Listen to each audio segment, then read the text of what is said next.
Қайырлы күн достар, менің арнама қош келдіңіздер. Бүгінгі видеода сіздермен осы жылдың хитіне айналған клубника в шоколаде жасайтын боламыз. Шоколадтағы құлпынай.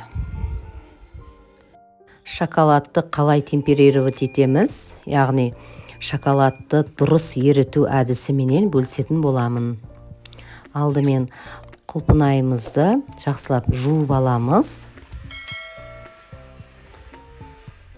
Осылай жақсылап жуып аламыз. Жуып алған клубникаларымызды құрғатып, жақсылап кептіріп алатын боламыз. Сыртында суы болмауы қажет. Жақсылап осылай үстін жауып, кептіріп қоямыз. Біз шоколадымызды ертетін ыдысымызға 270 грамын өлшеп алдық. Менде осындай табиғи шоколад. Енді осы шоколадтарымызды микроволновкамызға салып, 42-45 градусқа шекем көтеріп, ертіп аламыз. Каждый 2-3 секунд сайын шығарып, араластырып тұратын боламыз. Осы 270 грамм шоколадымыздың 30%-ін 80 грамм шоколадты бөлек ыдысқа салып аламыз.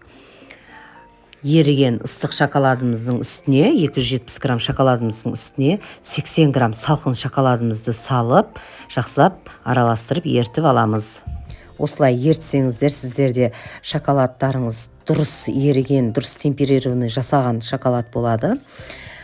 Осылай жақсылап араластырып, градусы түсетін болады. Где-то 33-35 градусқа шекем түсіріп, біз шұңқыр ыдысымызға шоколадымызды құйып аламыз.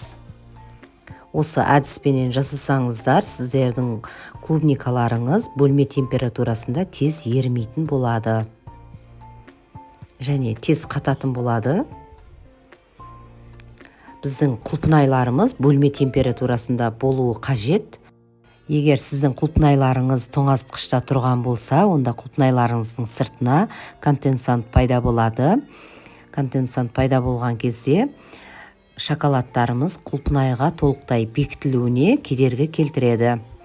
Және тістеген кезде ол шоколад үгітіліп, бөлек сынып жатады. Сондықтан бөлме температурасында болуы қажет.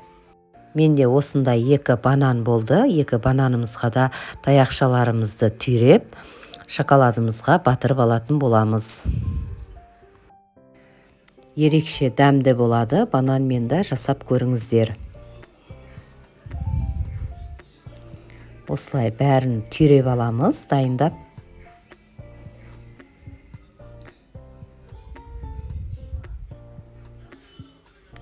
Бананымызды осылай шоколадқа аунатып, батырып аламыз.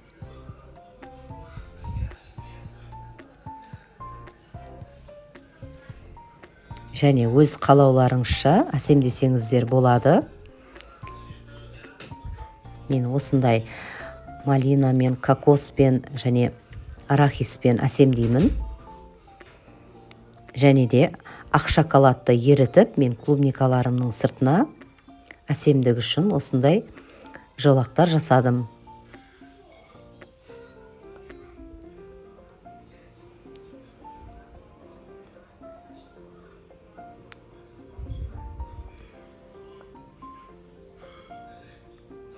Әсемде өз қалауыңыз бойынша жасап көріңіздер. Және менің каналыма тіркеліп, видео ұнаса лайк басып, пікір қалдыруды ұмытпаңыздар. Және де алдағы уақытта қандай рецепттер көргіңіз келетінін жазып кетсеңіздер, мен сол рецепттерді шығаруға тырысамын. Менімен болғандарыңыз үшін рахмет. Жасап көріп, үй ішіңізді қуантыңыздар. Және де осындай әдемі қорапшаларға салып, сыйлық ретінде ұсынсаңыздар да болады. Қазір енді клубникаларымыздың, құлпынайларымыздың ішін кесіп көретін боламыз. Іші осындай өте керемет болып шығады. Және шоколад ондай қатты бөлініп, үгітіліп жатпайды. Жасап көріңіздер.